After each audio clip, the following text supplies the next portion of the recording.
Deep in a small, humble village nestled between rolling hills and dense forests, there lived a young man named Kwame. He was known for his ambition, often seeking ways to lift himself and his family from poverty. He had two younger sisters, Adissa and Zuri, who were his pride and joy. Despite their struggles, their bond was unbreakable, and Kwame had always vowed to protect them. Kwame spent his days working tirelessly in the fields, his hands calloused and his body weary. But no matter how hard he worked, the land seemed cursed, yielding barely enough to feed them. The sisters, full of life and laughter, often tried to cheer him up, singing songs and weaving stories of a brighter future. Yet Kwame's heart grew heavy, knowing their dreams remained far out of reach. One evening, as the sun dipped below the horizon and bathed the village in hues of gold and crimson, an old traveler arrived at their doorstep.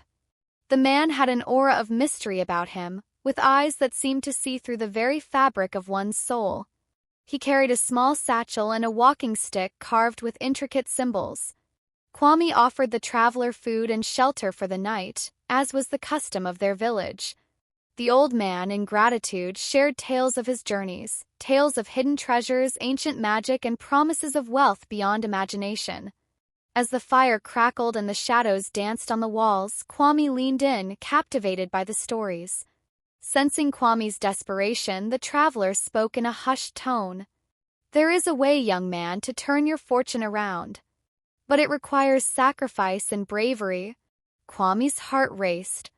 "What kind of sacrifice?" Traveler smiled faintly. "You must seek the tree of transformation, hidden deep within the forbidden forest.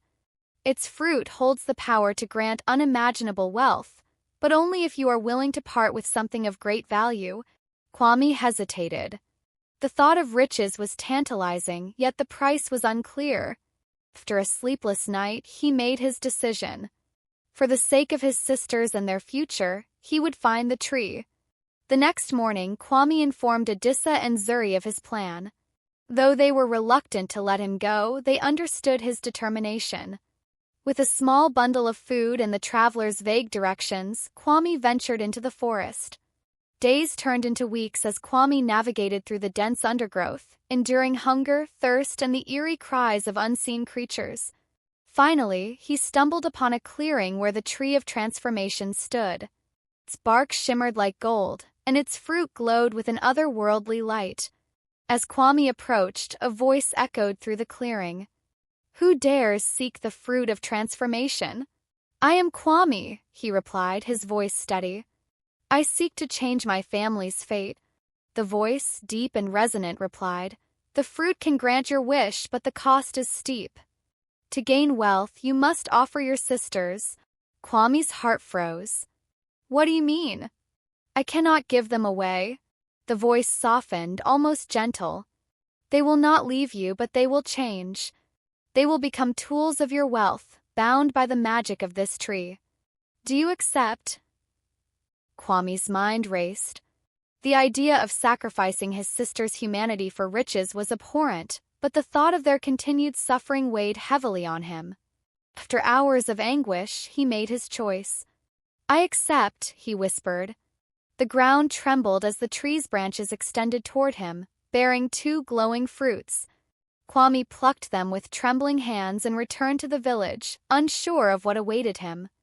When he arrived home, Adissa and Zuri greeted him with joy, their eyes alight with hope. Kwame handed each of them a fruit, explaining its purpose with a heavy heart. The sisters, seeing the pain in his eyes, agreed to eat them. As they took their first bites, a radiant light enveloped them. When it faded, they were no longer the same. Adissa gained the ability to weave fabrics so fine and beautiful that kings and queens from distant lands sought them out. Zuri's voice turned into a melody so enchanting that people paid fortunes just to hear her sing. Their newfound talents brought immense wealth to the family. Gold and treasures poured in, and Kwame built a grand home for them. Yet, as time passed, he noticed the toll the transformation had taken. Adissa's hands became rough and blistered from her endless weaving, and Zuri's voice grew hoarse, leaving her unable to speak for days. Kwame's guilt grew unbearable. One night, he returned to the forbidden forest, determined to undo the magic. Standing before the tree of transformation, he cried out, "I was wrong! Take back your gift and free my sisters." The voice of the tree returned, filled with both sorrow and wisdom. "You cannot undo what has been done, but you can set them free. It will cost you all the wealth you have gained. Do you accept?"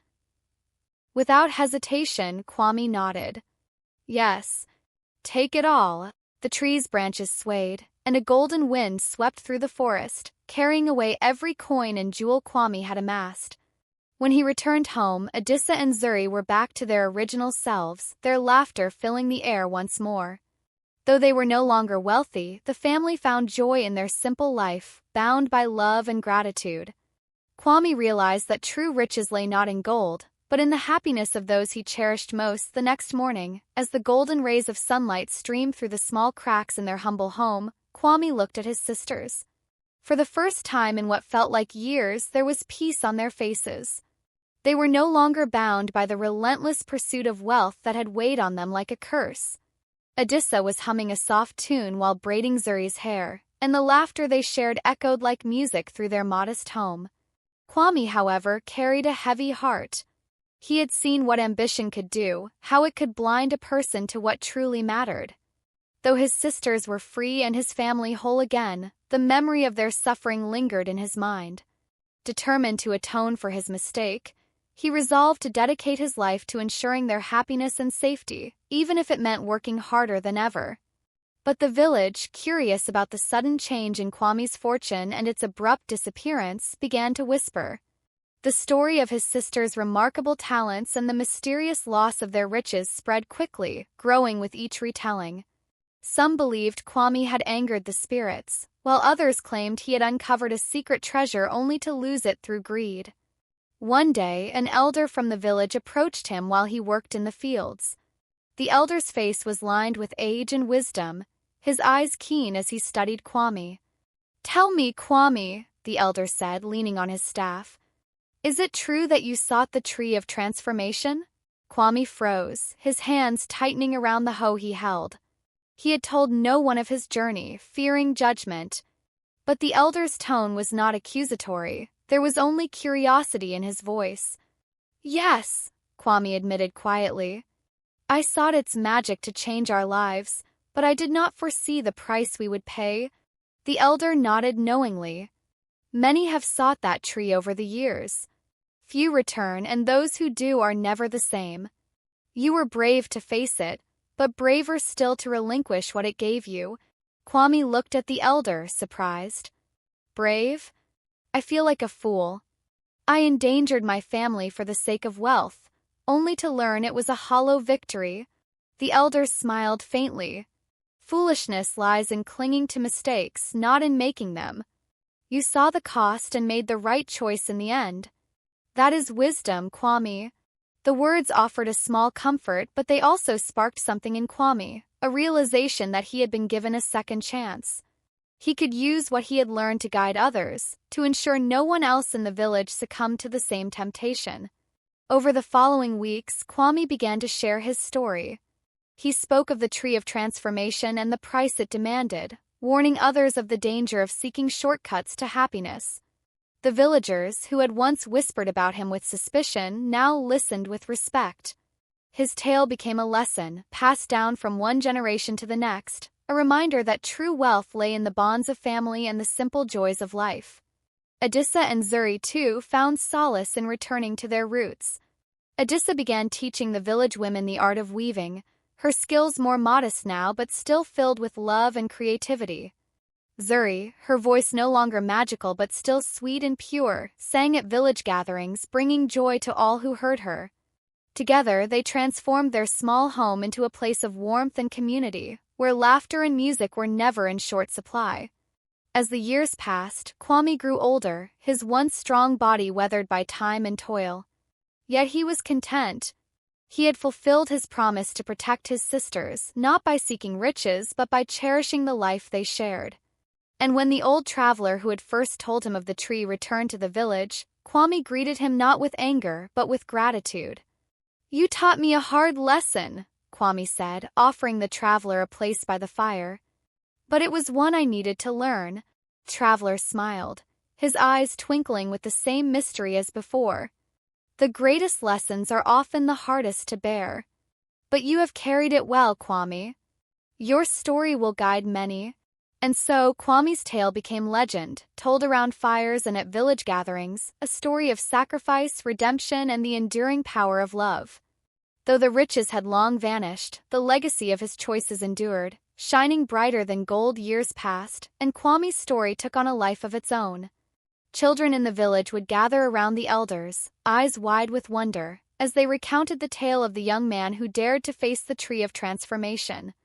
The story was told with reverence, emphasizing not just the magical encounter but the courage it took to let go of wealth for the sake of family. But for Kwame, the story was not just a lesson for others, it was a daily reminder of his journey and the love that had guided his choices. Life in the village remained modest, but the unity he shared with his sisters made every challenge bearable. Together, they tended their small plot of land, growing just enough to feed themselves and share with neighbors in need. Adissa's weaving had evolved into something of spiritual significance for the village. Though no longer imbued with supernatural skill, her fabrics carried a sense of home, tradition, and care. Each thread she wove seemed to tell a story of resilience, love, and the unbreakable bond between siblings. People from neighboring villages came to her, not seeking wealth or extravagance, but a piece of her heart woven into her creations. Zuri's voice, though no longer magical, became a source of healing. She sang at celebrations, ceremonies, and even during times of grief, her melodies offering comfort and hope. The villagers said her songs had a way of stitching together broken spirits, much like Adissa's fabrics stitched together cloth. Kwame, seeing his sisters thrive in their unique ways, felt a deep sense of pride. Yet there was a quiet burden he carried, the lingering memory of the tree of transformation. Despite his outward calm, he sometimes wondered if the magic still lingered, watching him from afar. On nights when the forest seemed darker than usual, he would sit outside their home, gazing toward the shadowy treetops, as if expecting the voice of the tree to call out once more. One fateful evening, as the village prepared for a harvest festival, a group of strangers arrived. Their clothes were fine, their demeanor haughty, and they carried themselves with an air of entitlement. They had heard rumors of Adissa's weaving and Zuri's singing and had come to see if the tales were true. "We have come a long way," the leader of the group, a man with a sharp gaze, declared. "We seek the sisters who were once bound by magic. If the stories are true, we will pay handsomely for their skills." Kwame stood protectively before his sisters, his eyes narrowing. "They are no longer bound by magic, nor are they for sale. If you seek to take their talents, you will find none here." The man smirked. "Every talent has a price, Kwame. Are you certain you can afford to refuse us?" The villagers, sensing the tension, began to gather. Adissa stepped forward, her voice calm but firm. "We do not trade in magic or wealth. What we create comes from love and labor, not sorcery. If you want something of value, look elsewhere." Zuri joined her sister, adding softly, "Our worth is not measured by gold, but by the joy we bring to those who appreciate it." The strangers, seeing the unwavering resolve in the siblings' eyes and the solidarity of the gathered villagers, reluctantly backed away. But as they left, Kwame noticed the leader glance back with a sinister gleam in his eye, as if to say the matter was not yet over. That night, Kwame stayed awake, his mind troubled. He knew that greed had a way of creeping back, no matter how firmly one shut the door. The thought of his sisters being exploited for their gifts filled him with dread. He decided to return to the Forbidden Forest one last time, seeking guidance from the Tree of Transformation. Under the cover of darkness, Kwame ventured into the forest. The air grew colder and heavier with each step, but he pressed on, his resolve unshaken. When he reached the clearing, the tree stood as majestic and foreboding as ever, its branches swaying as if acknowledging his presence. "You have returned," the voice rumbled. "Why do you disturb me again?" "I seek your protection," Kwame replied. "My sisters are free, but there are those who would seek to bind them again. I would give anything to ensure their safety." The tree's voice grew thoughtful. "You have already paid a great price for their freedom. Are you willing to pay more? Yes, Kwame said without hesitation. Whatever it takes. The ground trembled, and the tree's branches extended toward him once more. But this time they did not offer fruit. Instead, they wrapped around Kwame, lifting him gently into the air. A warmth spread through him, and he felt a strange sensation, as if the very essence of his being was intertwining with the tree. You will become their guardian, the tree intoned. Your spirit will watch over them, bound to this place. You will protect them from harm, but you will no longer walk among them. Kwame's heart ached at the thought of leaving his sisters, but he knew it was the only way to keep them safe. I accept. With that, a blinding light engulfed the clearing. When it faded, Kwame was gone, and the tree stood taller, its golden bark shimmering brighter than ever. The villagers who ventured into the forest in later years spoke of a protective presence that guided them away from danger, a guardian spirit that watched over the land.